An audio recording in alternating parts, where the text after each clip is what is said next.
And I didn't have like the time maybe to go to all the different constitutions in Europe, but at least from where I come from for Switzerland and Germany, and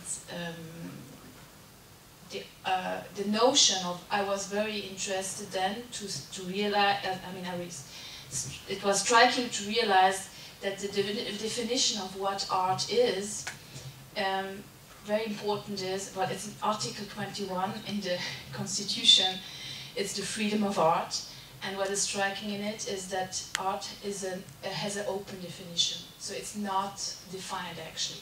I found that really striking, and that it's also in relationship with the interpretation of what art is. So then, when I read that there is something like national art that is more supported than other, and other things are not possible or so, or cut, this in a way already really goes obviously against at least constitutions like in the country where I come from. Yeah, and I found that so this phenomena that is, yeah, I'm not familiar enough to know about the explanation why it is like that, but yeah, I would like to maybe we can a little bit discuss also about this tonight, about like notions of responsibility distribution, about like who is in the position of evaluating, what is evaluation system, something like that, and yeah, also this notion of the openness of interpretation. I think we should really make also a plaidoyer for this in a way, even though me personally, I went through an education of classical art historian to learn what interpretation is. That's like places like this institution here, or where you are teaching. This is an interesting place where things can be debated. So, well, that's my short statement. And maybe if you are more interested afterwards about Switzerland also, by the way, also is a very isolated place for other reasons. Maybe the Swiss German, but also, I mean, yeah, it's also isolated. So, and at the moment doesn't suffer so much from it, but maybe that might change. Thank you. Otherwise, do you want to make even more complicated and more complex the field of topics of this discussion? No, thanks. I wouldn't like to make it more complicated and more wide spectrum of the problems and the conflicting situation of the contemporary art and the cultural policy. But I have to say that I was too busy the last days that I couldn't really prepare this kind of elaborated statements about the cultural policy, the polite or gentle cultural policy. But I have lots of experience about it, how it works. But telling the truth that the last 5 years, in certain terms, in certain aspect, I faced a very gentle way of the communication between the institutions, the ministries, and the people in the power in the context of the institutions' programming. So, not to talk about all these financial difficulties, budget cuts, and so on. Until now, I didn't feel any kind of attempt to intervene into our programs. So I think it's really important to state that the program what we realized with my fantastic team in this museum the last 5 years, it was totally initiated by us and totally intact any type of financial or political or ideological intervention. I have no idea how it happened, but that's just a simple fact. But I think it's important to record. And the question is if this position will be changed, or the museum could be work in the future in this kind of slightly privileged situation in our contemporary social developments and the unbalanced checks and balance system right now. So the real question for me in this sense that there will be any real intervention into this programming or not, and the question for this kind of transitional period which started today, that this function and role and responsibility, but I would like to hope that we built up in the last years, that could be stabilized and kept on, or it will be really threatened. So that's really important, because as I feel from the feedbacks from different directions, the autonomy of this institution is quite present in the discourse, and this type of autonomy is the most important kind of signal right now from the contemporary art niche, as you mentioned. So briefly. I have only one question, but you are also part of the Museum Ludwig, is also part of the Museum, the Ludwig umbrella, a little bit. Huh? Wouldn't it have been a very bad reputation for politicians or cultural politicians if they would have been communicated in another way? Just a question. I don't know really how is it judged. Is it judged as a positive or a negative? Is this a fact that our name is Ludwig provides us a kind of privileged situation, or makes us kind of enemy, or totally neutral, since we are belonging to a totally different universe than the local situation? So I have no idea what's the interpretation of the decision makers, of the cultural audience in general. Was it an answer? I still like to go back to cultural policy, the notion of cultural policy. You, Nicholas, mentioned that governments create new institutions, critical institutions, and finance these critical institutions by public money. And the mission of this institution is to teach how to think, how to evaluate, how to interpret, and so on. So, and you use the word aliens. So this institution, as far as I understand your statement, appear as aliens from the political point of view. In Hungary we have another word for this, enemy, nowadays. And let's put it very simple way. You mentioned both sides, you know, the sides of the government sector, okay, and art organizations, okay, and you mentioned that there are failed expectations, both sides. It seems to me that the problem with cultural policy in Hungary is not an isolated issue. And what I learned from your statement is that this is really the time when the existing models are not functioning anymore, and it seems to be that new designs and new concepts for cultural policy are being created and implemented these years in Europe. And that's why in Hungary we are quite late to develop consensual cultural policy. And that's why we have this very harsh discourse on the role of art organizations in society. And we try to study existing models, the Dutch model, the British model, the US model, and so on. And this is the very well-known situation. We try to learn, we try to adapt against something which is outdated. It's not there anymore. Am I right? I don't want to bring up now the UK situation, which is entirely different. I used to sit there for 2 years in London on certain boards also to restructure it, but then it's different, it's more independent.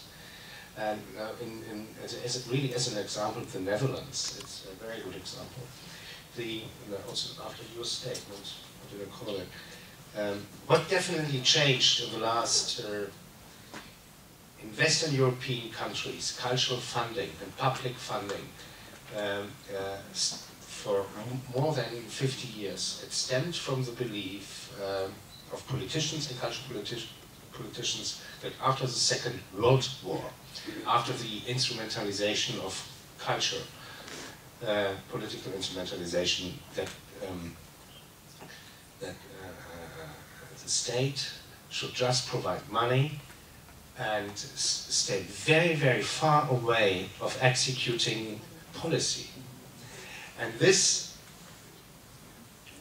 starting after the first financial crisis in 1999, which was fairly, people forgot about it, but it was the first financial crisis. Then all the budget, yes, Black Friday, and it was for the very first time historically that all cultural sectors got in competition. These cultural sectors, I mean also artists who are dependent on public money, and artists who are not part of, and this I'm talking more about actors, also people who cannot just, don't have another value like a visual artist or a designer has to sell. So those budgets were shrinking, and aliens got alliances for the very good and for the very bad. And it's. Do I understand right that the competition between the disciplines got harsher? Yes, but also not only about artists itself, also the disciplines who got funded by independent money. Let's call it independent or public money. Yeah? So that is this is what I have learned. But in the Netherlands, it was different. There was the right-wing politicians. His name was Geert Wilders. I don't know if people know him here.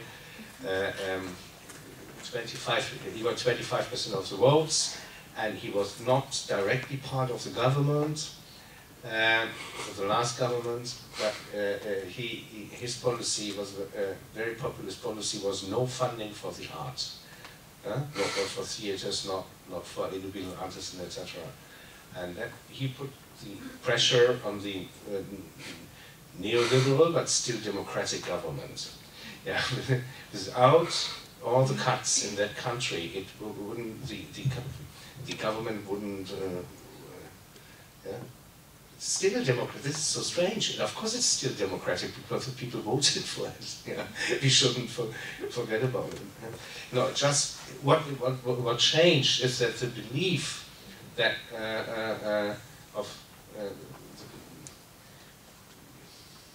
this philosophical belief that that art shouldn't get instrumentalized from the state. I think this is gone. Art can be instrumentalized for many reasons. Yeah. This is why it's so problematic that the state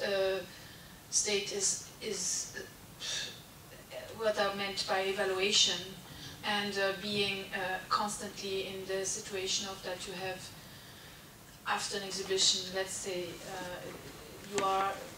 it's checked out after some, like mainly going to the numbers of visitors, for example, what kind of evaluation is that, and who is in the position to decide which evaluation is yeah, I don't know if I've made clear what I wanted to say, but yeah, and if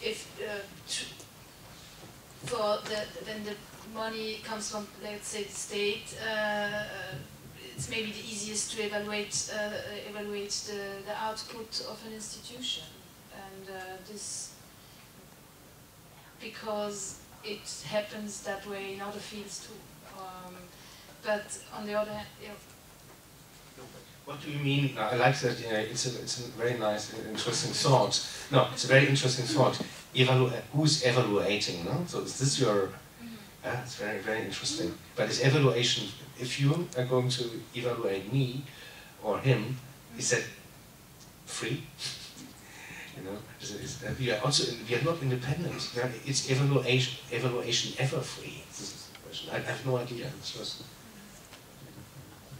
No, but through positive or negative balance, this is what legitimizes or that's how maybe politicians or like calculate why we finance an institution or not, right? Well, but this shouldn't be decided. That's where the problem is massive. That it shouldn't be evaluated by the politicians, but by other, like professional, by other measures. I don't know, and also not by the media, right? Because the media coverage for an exhibition is so subjective. It should be different factors. Let's say, I don't know, and that's why that's why the notion of populism, and you analyze that very much in your work too, and populism and populistic are also different things, but so also this is instrumentalized. The evaluation, not only what. Yeah. Let me add briefly something to this. In Hungary, we have like a 22 years old democracy, and we have a new character who is busy to evaluate contemporary art, and not only visual art, contemporary culture at all, in general, is a taxpayer. And using the arguments of the taxpayer, decision makers at government or municipalities often say, they have a very special argument, is that if the market of contemporary art and contemporary culture, literature, music, performing arts and so on, is very small, very narrow, why should it be financed from public money, which is based on the tax of all the individuals, citizens of the country, and corporations? So this argument is avoiding the fact that the current cultural policy of the government would like to take responsibility for the culture. So how can a government take responsibility for culture when it always, all the time, puts very special measures, calculating the numbers of visitors, of Kunsthalle, and so on? Do you see what is the contradiction here? The problem is really in calculating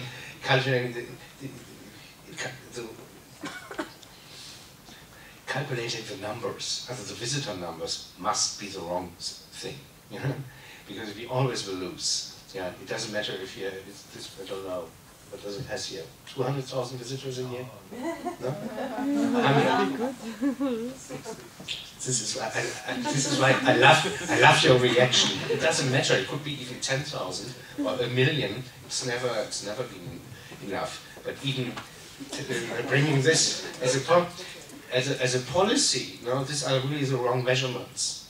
I think that we know you can be. No, I don't know Hungary well enough, but me growing up in Germany and you in Switzerland, it's definitely different. But in Germany, it was extremely important to still in my generation, I'm born 1965, and it was always about the denazification of its country through culture.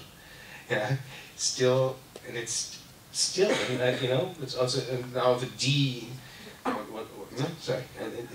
it's one of the most important aspects for funding culture in Germany. Even the budgets are extremely shrinking there as well. So, and another aspect, which is extremely important, is not the numbers, but just what I said also in my mini statement, the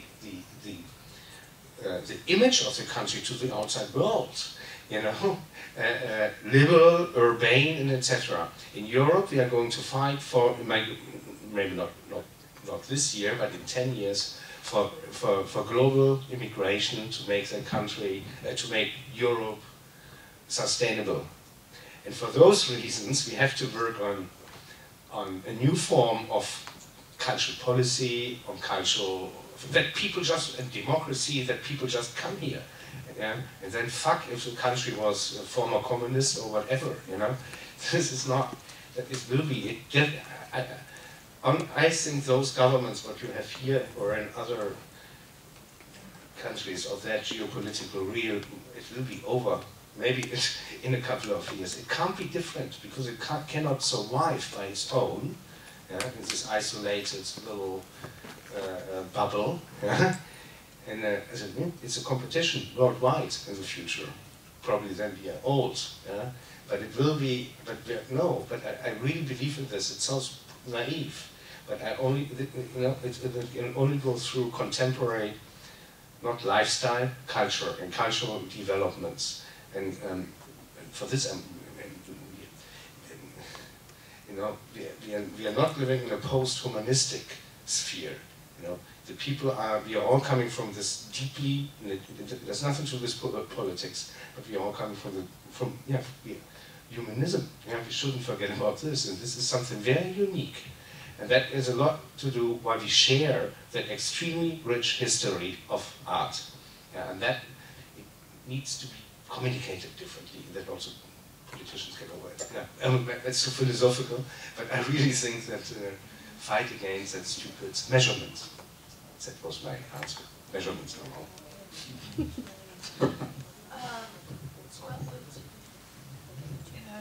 Yeah, I can only underline what you said. So you are very optimistic. Your feeling or your prognostic for the situation, the current situation in Hungary, is that it will fall, implode in 10 years. Did I understand? No, not so practically. Not so practically, but I think it will implode in all those societies, also in certain areas. You know, population-wise, it's a rather small country here. If you see it as compared to a bigger country like Germany, whatever, but you find in a bigger country like Germany, areas where 20 million people live, but extremely poor areas. And we shouldn't forget about this. There are no museums anymore. There is no access to education, no access. That will disappear as well because the people will just move. Yeah, they cannot. No, this is. I don't know, but I think we should be more optimistic. I'm just very pessimistic with, of course, under the current conditions we are working in. But probably these are the wrong. Probably a museum building like this one is not anymore the status quo. Yeah, probably have to look for other kinds of visibility. Actually, this is what quite a lot of art centers and curators are quite busy to propose new programming for the municipalities and for the governments. Socially engaged artists have brilliant proposals. Public art projects have been taking place in Hungary last years. And this is kind of effort to create a new situation which is not filled with only the failed expectation of both sides. So what I've experienced in Hungary, that curators and leaders of art organizations are trying to establish connection and communication with the decision makers to create policy together. And actually international trends of contemporary art, like participatory art, is really helps and motivates and gives more energy and drive for these efforts. My problem is that I don't see the other part, sorry to say, I mean the side of the decision makers who distribute public money to practice their responsibility and to understand the very pragmatic and at the same time very dynamic changes in contemporary art. Not only art practice, but the concept and the focus and the wishes, the needs and wants of art centers who create culture, who are very busy to create culture, and they just try to propose, okay, I'd like to do this, I'd like to do that, we just need a little money, okay, we do the fundraising anyway, blah, blah, blah. So I don't see that we have substantial reactions from the other side, just to put it this simple. Am I right? More or less. More or less. But turning back to the number of visitors, I think it's really important, the indicators. The indicators, what are the indicators? What are the evaluation system of our activity? And I think everybody has the right to evaluate or judge our achievement. But I think those who decide about the money, they have to be very careful about it. And this is really important. And who decide about the money, I totally agree. They have the right to decide about the function, the main target, and so on. This kind of instrumentalization of the art, it's fine for me. But the most important is that they have to take into consideration all the different aspects and dimension of the activity. Not only the financial balance, not only the numbers of visitors as potential voters at the election, which is the basic logic of the cultural policy making to gain more vote at the election. That's simply mathematics. So I think the really important role from our side is to define the indications, to define our special roles, what we are fulfilling with our activity. And in our programming, I think we have the responsibility, but also the potential and the capacity to realize our vision about it. And as we are running very strong educational program, I think one of the most important goals is the knowledge sharing through the institution and through all these artistic visions what we are collecting. And I think it's a really important contribution to the collective vision and to extend the imagination of the society through the artistic personal individual achievement what we can concentrate in our exhibition rooms. So I think this one potential aspect what we had to try to convince the decision makers to support from this direction, which provides us autonomy to create our own value system, and they can accept our offer in this value system, not to try to put their failed value system to judge our activity. But maybe we should also convince some of our colleagues first. I mean, there are still a lot of our colleagues who think that the number of visitors is the most important indicator. I mean, I think that's really a problem that even some of the colleagues think. Among our colleagues, it's obvious that it's not relevant.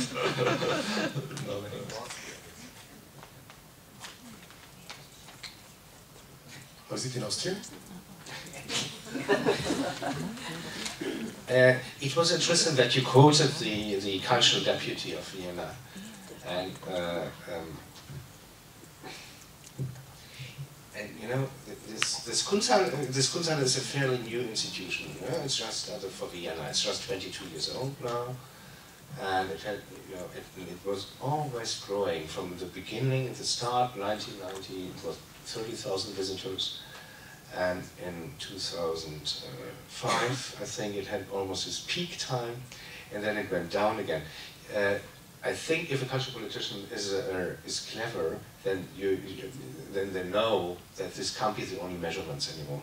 Yeah, because it's so easy to get also to a certain amount of visitors through very stupid educational programs that you make, you know, and this, you know, this, I'm not, you know, I'm not, you know, for this very complicated actual art. I'm not talking about contemporary art, but what we do now. Yeah? This is not necessarily for children between 3 and 10, because then you have to, yeah, but this is the age group of people you get very easy, you know? Why? Because they are very passive. By the teacher, and it's very, no, I think you should be there.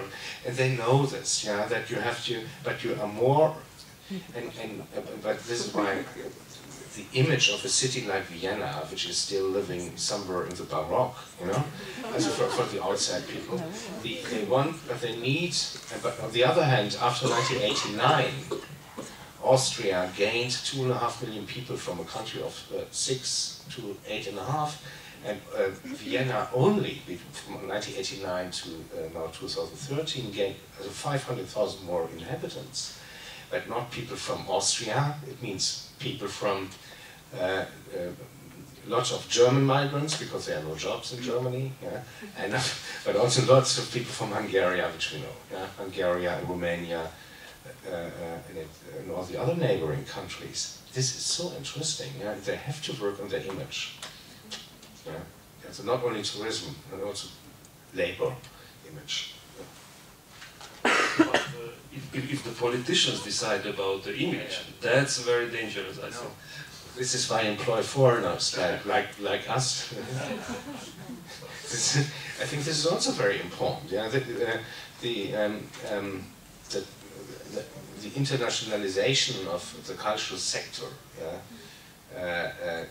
This is an international institution here, but you show international art, but it's you know, so it's I'm pretty sure your successor won't be Chinese, but it could be.